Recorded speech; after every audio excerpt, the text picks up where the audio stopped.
The strategy of crime preventers is not the strategy of Kale Kaihura.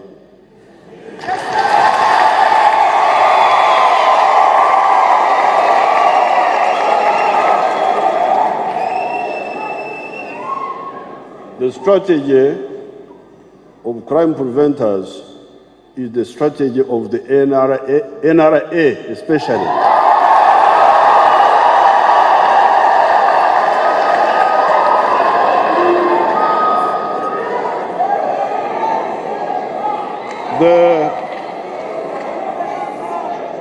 The National Resistance Army knew from the beginning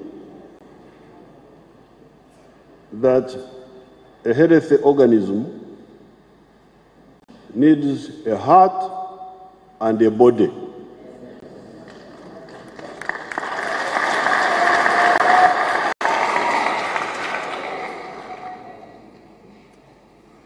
The heart cannot be without the body, and the body cannot be without the heart.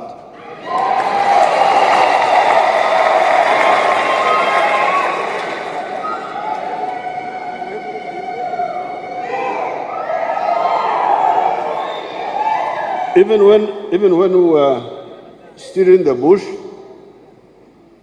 we had layers of organization. First of all, we had the NRA, the ones who were in the companies or battalions.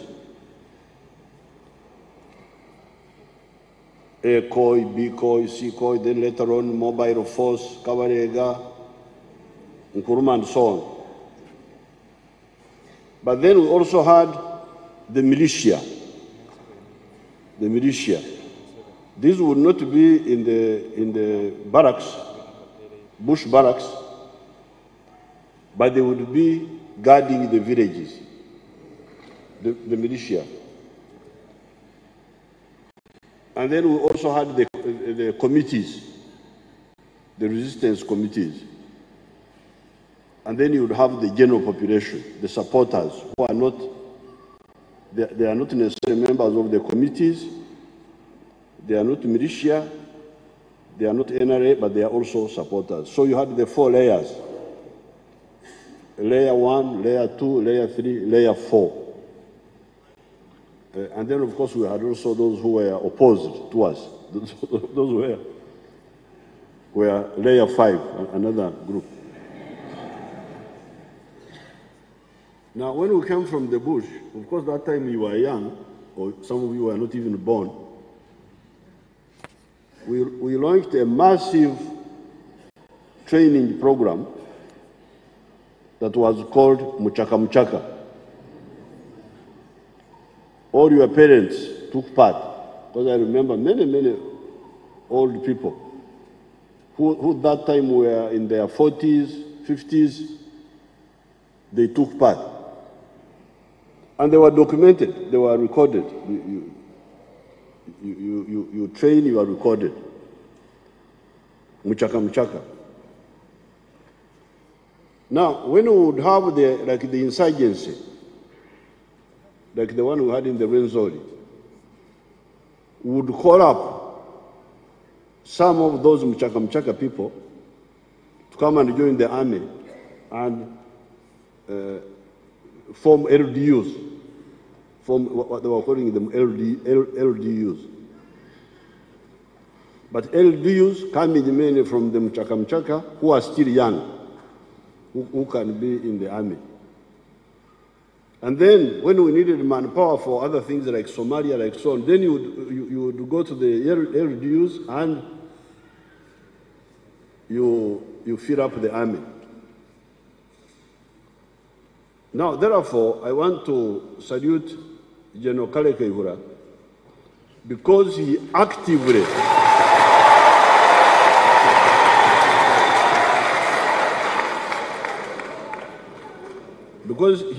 because normally this was done by the UPDF, and Kale Kaihura was doing it with the UPDF when he was CPC, Political Commissar of the Army. But when he came to the police, he brought the same idea of the core, the heart, supported by a body.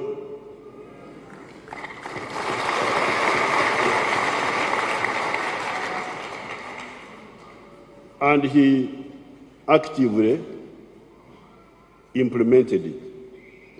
So therefore, for those who are thinking that this was a Kale program, this is not a Kale Kaihura program, but Kale Kaihura was a loyal cadre who actively implemented this program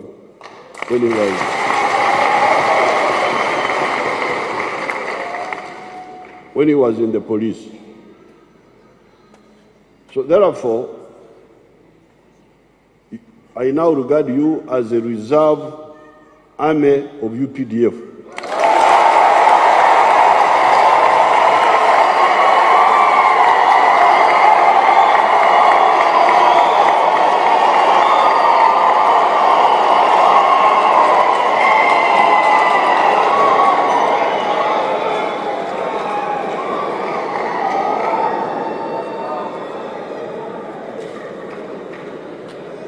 If anybody, because we keep a small army, because of economics, by 1991, we had a big army of 100,000 soldiers. Then I told these people, I said, this is a trap. These too many human beings in the active army is dangerous. Because remember, when you have got a human being in the barracks, he eats breakfast, he eats lunch, he needs a cup of tea in the middle there, supper, we must dress him up, you must get where he will sleep.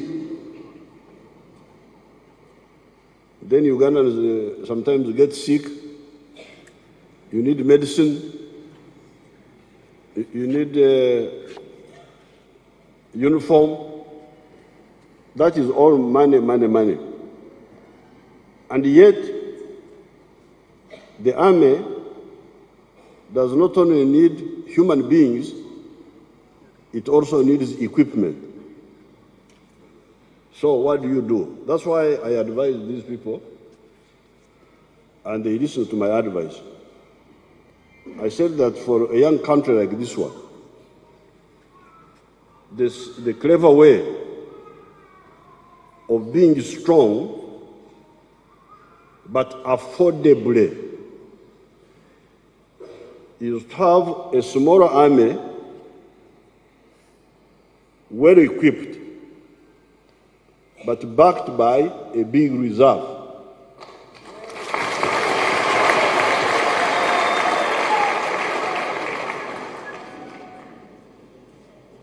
What are the advantages here? When you buy a tank is not like a human being. If you park it there and you grease it, you put grease in the joints so it doesn't rust, it will not ask you for breakfast, it will not ask you for lunch, it has no need for immunization, doesn't go to hospital. So, it is, and above all, it has got more firepower than an individual human being. Firepower, it can do more damage.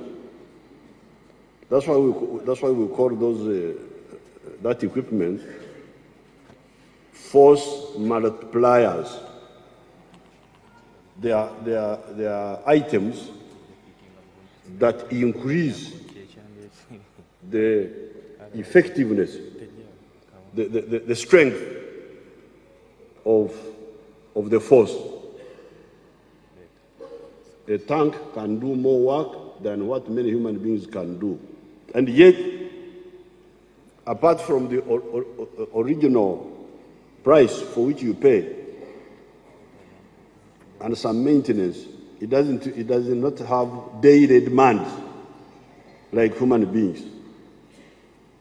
So that's why, therefore, I advise these people, I said, please, let's reduce the army initially from 100,000 to 40,000. The army now is about 60,000 now. But with better equipment, which we are trying to improve. But this is for peacetime. We call this a peacetime army.